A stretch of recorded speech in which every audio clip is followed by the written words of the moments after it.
Энэ бол техник зүгээс амар их энерги цуглуулсан байгаа гэсэн үг байхгүй юу? Тэгэл ер нь бол тэгэл гэл breakout одоо юу хийсэн бэ гэх юм бол жоохон амралтаа авах хэрэгтэй. Тэгээ жоохон амьсгаа авах хэрэгтэй байна. Тэгэхгүй бол зүгээр ингээд дээшээ пууждах нь бас тийм амар сайн бол биш.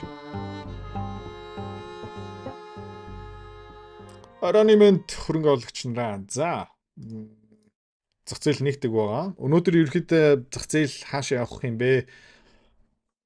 Тодорхой болох магадлалтай. Та нарж байгаа бол өнгөрсөн 7 хоног 664 дээр S&P 500 хаагдсан. Pre-market дээр нэг ерөөсөө ханшин хөдлөөгүй 665 дээр хിവэрэ байгаа. Та харж байгаа бол өнгөрсөн 7 хоног ярьж исэн энэ нэг томоохон candle байна, тий? Тэгээ энэ candle дотооддоо ингээл дээшээ доошоо яваал байна. Ерөөхдөө энэ хязгаарлагдсан. Тэгээд энэ юу юм бэ гэх юм бол ерөөхдөө bearish. Ерөөхдөө бол сайн биш. Та харж байгаа бол би бас энд нөгөө trend line-ыг зурцсан байгаа. Яг энэ trend line одоо resistance болж байна. Ерөөхдөө ингээд дээшээ гараад retest хийгээд ингээд дээшээ явах магадaltaй эсвэл ер нь бол одоо resistance дээр тест хийгээд тэгэл ерөөхдөө за ийм амар одоо дээшээ явна одоо хаашаа тий. Ерөөхдөө ингээд доош явах магадaltaй. Миний хувьд бол дээшээ явах уу, доош явах уу гэх юм бол доош явах магадлал бол нэг 60 70% та байгаах. Тэгээ дээшээ явах нь 40 юм уу 30% та байгаахаа яагаад гэх юм бол тэгээ нэг таатай мэдээлүүд нэг сүртэй гарч ирэхгүй байна. Орос Украины мэдээл байхгүй, Израиль, Газа одоо дахиад хоорондоо бөмбөгтөд эхэлж байгаа. За тэгээ хэдүүлээ Dow Jones индексийг хэдүүлээ харцгаая. Ер нь бол энд арай нэг өөр зураг харагдаж байна. Тийм та ингээ харж байна те. Dow Jones юу хэлж байна гэх юм бол энэ uptrend line түрүүний томоохон уналт бол нэг яраагүй юм байна. Тэ та ингэ харж байгаа бол яг support дээр ингэ зогссон. Support-ыг 1-2 удаа баг retest хийлээ. Dow Jones юу юм бэ гэх юм бол том их хэмжээний international мөнгө гэсэн үг заяа. Энэ дотор хамгийн топ 30% байгаа. Тэгээ Microsoft, Apple бүр ингээд $1.80 үнэлгээтэй 500 тэрбумаас дээш үнэлгээтэй компаниуд байгаа учраас энэ бол international money. Гэхдээ бас яг адилхан нэлээд техник талаасаа их damage авсан таад ингэ харж байгаа юм бол ерөөхдөө ингээд доошоо явах магадaltaй. Бас зарим хүмүүс энийг юу гэж хэлж байна гэх юм бол нэг жижигхэн харин шоулус гараад ирсэн байна.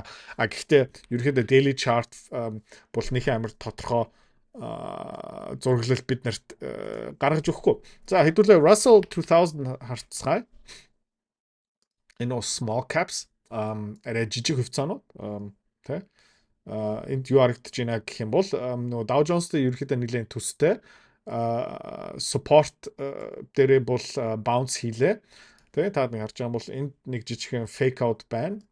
Тэ тэгээ энд support авсан, дээшээ явсан. Тэгэл ерөөхдөө өнгөрсөн 5 өдрийн цохилт microcap stock одоо жижигхэн үнэлгээтэй компани дээр нэг амар сүртэй цохилт аваагүй юм байна. Окей. За тэгээ хэдүүлээ Magnificent 7 харцгаая. Яагаад гэх юм бол тэгээ Magnificent 7 нөгөө технологийн Netflix, Nvidia гэх мэт шиг компаниудад харж байгаа бол энэ яг одоо тэ support дээр 2 удаа bounce хийлээ. Ерөнхийдөө энэ томоохон уналт энэ байна. Support болсон, дахиад support болсон. Одоо pre-market дээр 64 хавцаа явж байгаа. Uptrend бол хിവэрэ багш байна. Тийм учраас хэдүүлээ ерөнхийдөө харах ёстой. Ер нь roll over хийх боломжтой эсвэл үргэлжлүүлээд дээш явах потенциал бол байгаа. Таад нарж байгаа бол нөгөө цохилт авсан өдөр RSI жоохон доошоо явсан байна. Тэгээ тэрнээс хойш ер нь бол тогтвортой баг зэрэг хувьцааны арилжаа хөрөнгө олт тий мөнгөөр мөнгө олох амар сонирхолтой байгаа ч тий. Гэхдээ амар хэцүү. Хэвч хүмүүс нь ерөөсөж чаддгүй. Ягаад чаддгүй юм бэ гэх юм бол ментор багш байхгүй. Community байхгүй. Одоо сайн сонсоорой. Тий. Би school community нээсэн. Тэн дээр юу зааж байгаа юм бэ гэх юм бол энэ толгоонд байгаа хөрөнгө олтын бүх чадвараар чамтай хуваалцаж байгаа. Тэрнээс гадна би ямар хувьцаа хизээ ямар ханшаар хэдэн хуваар авж байгаа юм бэ тэн дээр ил тавигдсан байгаа. Чи нөгөө дүр аж бол. За. Манай community-д нэгдсэн хүмүүс одоо 1 сарын байдлаар доллараар тий ойролцоо 50-60% өгөөж аль хэдийн авцсан байна. За, чи миний энэ чадварыг сурмаар байгаа юм бол энэ видеоны эцэст тий манаар автна чам дэлгэн мэдээлэл өгнө. Тэгээд school community дотор уулзъя. За хэдүүлээ дараагийн юм дээр put call option хэдүүлээ харцгаая. Энэ дээр хэдүүл явах хэрэгтэй юм бэ гэх юм бол line chart-аар явах хэрэгтэй. Окей. За та харж байгаа юм бол саяхан тий нэлээд их put option хүмүүс авсан. Та харж байгаа юм бол 1.6 дээр явсан байна. Энэ өндөр байх тусмаа ерөөхдөө хүмүүс жоохон pessimistic тий put option авна гэдэг чинь зах зээл буурна, унна гэсэн одоо мөрийг тавьж байгаа. Тэгээд та харж байгаа юм бол энд бас нэг тренд харагдаж байна. Ерөөхдөө call option энэ хаваар ерөөхдөө маш олон хүмүүс bullish байсан байна. Тэгээ одоо ингээ баг зэрэг хүмүүс ерөөхдөө жоохон сандраад илүү их put option авч байгаа юм байна. Тэ одоо өнөөдөр 1.1 өнгөрсөн 7 хоног 1.3 дээр хаалт хийсэн байгаа. Тэгээд өмнөх 7 хоног өмнөх сартад ерөөхдөө нэлээд олон юм spike явж байгаа. За тэгээ хэдүүлээ бас нөө VIX-ийг харах юм бол VIX бас өсөө явж байна. Та нэг бас харж байна. Candle-аараа үзүүлчихье. Тэ VIX бол өнгөрсөн 7 хоног бүр 28 хүртэл ингээ явсан. Одоо 20 хэд дээр явж байгаа. RSI бас ингээ өсөө явж байна.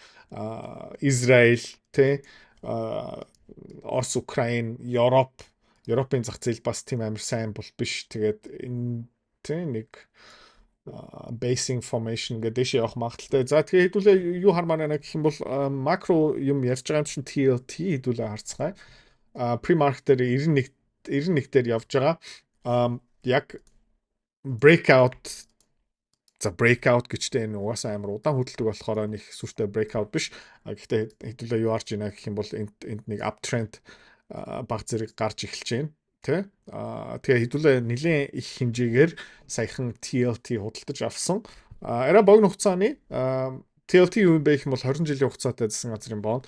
Арай богино хугацаатай юм харах юм бол энэ ерөөхдөө яг зургийн дагуу хэвээрэл явжлаа. Урт хугацааны triangle wedge харах юм бол энд бас нэг өөр нэг зураас харагдаж байна. Энэ юу юм бэ гэх юм бол нэг uptrend line харагдаж байна. Тэгээд бүгдээрээ юу харуулж байна гэх юм бол Америкийн хүүгийн түвшин буурах хандлагатай байх шиг байна. Хүмүүс засгийн газар руу шилжих магадaltaй юм байна. Тэгээ энийг хэдүүлээ хамгийн гол нь сарын хугацаатай ингээ болгочих юм бол юу харагдаж байгаа юм бэ гэх юм бол те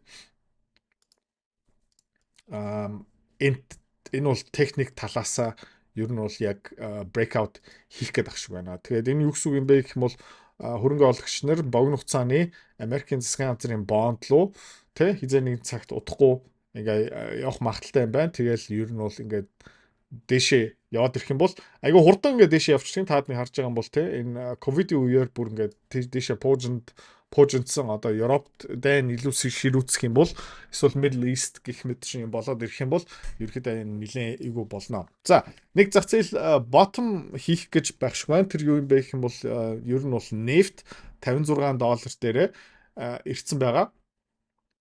Хэдүүлээ энэ monthly chart биш daily chart-ыг харах юм бол за юу харагдаж байна гэх юм бол ер нь бол downtrend line яваал байна. Хэдүүлээ бас нэг channel зурчий. Channel-ыг тэ энэ дотор явж байгаа. За тэгээд ерөнхийдөө хаа хүртэл унах магадaltaй юм бэ гэх юм бол нефт бол тэ энэ $40 хүртэл буурах потенциалтай юм байна. Гэхдээ энд ерөнхийдөө нэг томоохон support байгаа. За урт хугацаанд нефт $50-40 хүртэл буурна гэж юусэн байхгүй. Ягаад гэх юм бол компаниуд олборлохоо болчдөг. Урт хугацаанд ийм ер нь бол нефт хямдхан байх юм бол эдийн засагт сайн. Гэхдээ нөгөө талдаа нефт олборлдог компаниуд шинээр нефт олборлдог дэд бүтц уурхаа тий янз бүрийн юм руу хөрөнгө олт хийхэ болчдгийг. Тэгээ эзэний цагт энэ буцаагаад эрг явчин таад ингээд циклүүдийг харж байгаа юм бол ковидын үеэр тий бүр ингээд хасахтаа орцсон. Тэрний дараа нь ерөөхдөө Орос Украины дайн маргаан хийж эхэлсэн 130 дээрээ ерөөхдөө оргилцэгтэй хүрсэн. Тэгээд нефт яадаг юм бэ гэх юм бол ингээл тий ингээл буурал. Тэгэл геополитикийн эрсдэл гараад ингээд дээшээ явах потенциалтай. Тийм учраас манай багц дотор нэлээд хямдхан супер хямдхан нефт газны компани оруулсан байгаа. Тэгээ хэдүүлээ тэрийг зүгээр л ингээ харж суух хэвээр. Нефт улам доошоо яваад $40 руу явах юм бол тэр компаниудын хувьцаа хэдүүлээ яах ёстой юм бэ гэх юм бол жоохон нэмж явах ёстой. Окей. Хэдүүлээ одоо алт руу орцгоё. алтлуу орцгоё. Та харж байгаа юм бол өнгөрсөн 5 дахь өдөр бид нэр яг энд ерөөхдөө алтны уурхай компани энэ тэр бүгдийг зарсан pre-market одоо ерөөхдөө тийм Америкийн цагийн үед pre-market 4250 дээр явж байгаа.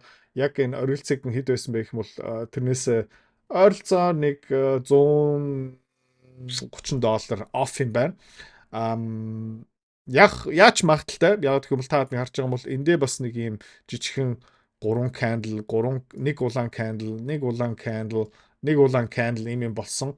Өмнөх үеэр юу болсон бэ гэх юм бол та харж байна те. Ингээл дээшээ явсаар хагаад тэгэл ер нь бол lower тэгээд ер нь бол бараг 1 2 3 4 5 сар ерөөхдөө sideways consolidation явсан.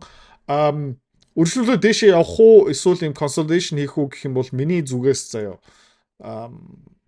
энэ хажуу тийшээ явсан хамаагүй дээр те ингээд тэгэл цагаан сар үеэр магадгүй дараагийн төвшинлөө дээшээ явах юм бол эрүүл ягаад гэх юм бол дараагийн өсөлт тогтвортой байхын тулд юу хэрэгтэй юм бэ гэх юм бол структур хэрэгтэй нөө суурь хэрэгтэй байхгүй зүгээр ингээд дээшээ явах юм бол угаасаа буцаагаад ингээд доошоо унцдаг ягаад гэх юм бол энэ төвшөнд олон удаа хүмүүс судалдаж аваагүй энэ төвшөнд олон хүмүүс судалдаж аваагүй энэ төвшөнд олон хүмүүс судалдаж аваагүй яг гэх юм бол энэ үеэр амар олон хүмүүс зарсан, нэмж авсан, зарсан, нэмж авсан, зарсан, нэмж авсан, зарсан, нэмж авсан, зарсан, нэмж авсан.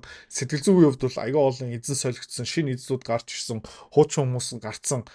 Ер нь бол нэг ингээд шуураад яарсан сандран байдалтай шуналтсан хүмүүс хамаагүй цөөхөн энэ үеэр тий ер нь бол саруул ирүүл ухаантай төвчээртэй хүлээцтэй хүмүүс бий болчдгийг.